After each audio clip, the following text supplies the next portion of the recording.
Today I went to the biggest market in Europe. It's called Marché d'Oisem and it's in Lille. And I happen to live in the city with the biggest market, so there was an insane choice of things. Like there was just so many different foods, especially healthy foods, fruit, meat, dairy, all of that stuff was there. And I got this nice ribeye steak. In France, ribeye is a little different from other countries. It's not served as thick as like in English speaking countries, but it's still nice and juicy. And today I'm gonna make it. Actually, it was quite cheap. It was like 23 euros a kilogram, which is like much cheaper than in other places. So that's why I believe local markets may be really good to get some high quality produce, local produce. Fucking siren. And for cheap, like, especially if you're a student, just go to a local market on a Sunday and try to look for some nice stuff. There are actually different cuts of meat, and the best thing about it is that you can customize your order. Like you can find cheap liver, you can find like ligaments if you're lacking collagen or something. You can find so much different stuff that you cannot find in a local supermarket because it's just designed for mass production. Some salt on this side, some salt on this side. Okay, so this is what a good ribeye looks like. You see it's a healthy cow, there's not too much intramuscular fat. I know it tastes good, but all of this Wagyu stuff, it's just not healthy. Like the cow is obese, the cow's got diabetes when it's got so much fat, so I think this is the good one. And in France you can pretty much only find this kind of ribeye. You cannot really find much fatter cuts than this. I've got some dates and some organic strawberry too. This is very nice. And the best thing about buying food at your local market is just people are so nice. You get these social interactions by talking to the butcher and stuff. Fucking siren again.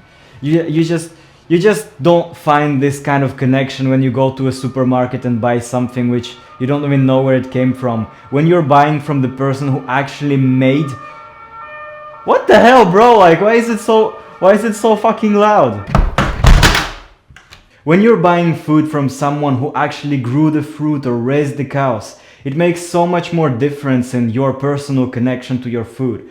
It's weirdly almost a spiritual thing. You kind of respect more what you eat when you actually buy it from a person who made it. Like you can you can trace back the story of the cow almost. And also the French markets is just the kind of experience everyone should go through. It's like, it's unbelievable. So many people come to France to see Paris, and almost no one actually goes to a market, to a local market, to talk to the farmers and buy their food, which is insane to me.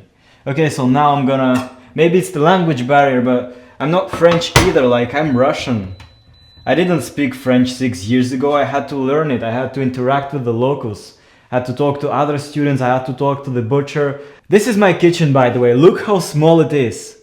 I cannot like fit more than 2 things at the same time on the stove, and I don't even have an oven. And still, I'm cooking healthy food. Most people, they just like find stupid excuses like, oh, this guy who is eating steak and fruit, he's got a big kitchen to cook in, I cannot cook, I've got to buy this ultra processed food. Well, I'm a student and I'm getting a master's in fucking mechanical engineering and I'm still cooking every single meal in my home. Just start cooking. Look at my fridge, look how small it is. By the way, I'm gonna show you what's inside. There's not much stuff inside right now. There's like some kefir, some coconut oil and some leftovers from last time, but look at the amount of like beef heart. All of this is beef heart. Beef heart is cheap, it's nice, it's super healthy, and just eat beef heart, boys. I've also got a bunch of spices. Well, you don't need this many spices, it's just I'm a spice addict and I've got a whole bunch of different stuff up here, but I don't use them all. Okay, so here's what we're gonna do. I'm gonna remove all the moisture, because water is gonna make a lot of splatter and also it's gonna make your steak not cook evenly enough. It's basically gonna make it taste bad. The stove is at flank speed right now, it's at its maximum power. You cannot like heat it up more than that. I think it's so hot that it actually turned itself off, but this is how much heat you need to cook a right steak. It's gonna splatter, it's gonna send a bunch of fat flying all over my room, but it's worth it. Now I've got some duck fat. I'm gonna put some of that duck fat in the pan. Look at this. This is real fat. This is real cooking fat, not some fucking bullshit from seed oils and stuff. I'm could have put even more of it because I need all of it in there. I need there to be a layer of fat which is gonna prevent the steak from getting places where it's not brown. And now we're just gonna gently put the steak on the stove.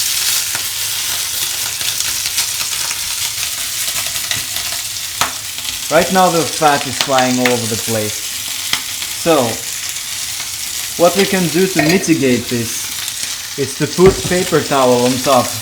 Because as a student I figured that having fat flying all over your room is not a great idea. Because that's gonna be a pain in the ass to clear up. So I'm gonna do this. Wait, I'm gonna show you.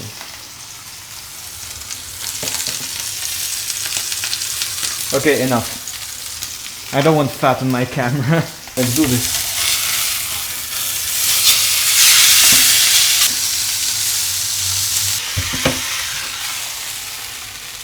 Now I've just put it on a plate to prevent it from overcooking because I've already got the crust that I wanted.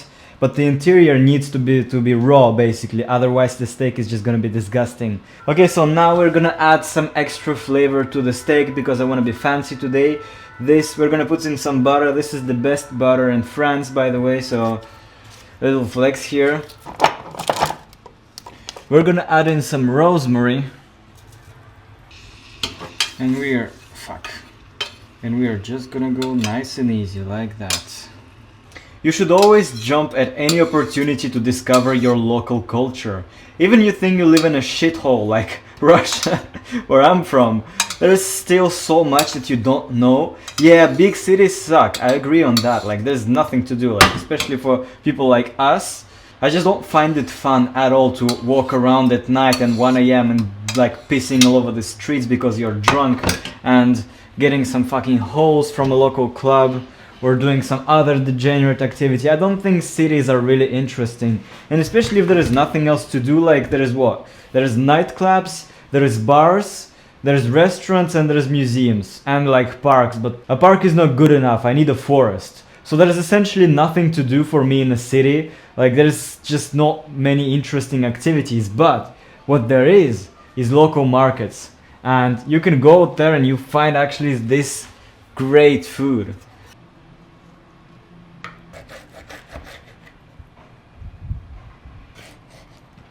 This tastes insanely good. So yeah, just try and buy local food. Try and find the market, the farmer's market, or go to a farm directly if you can.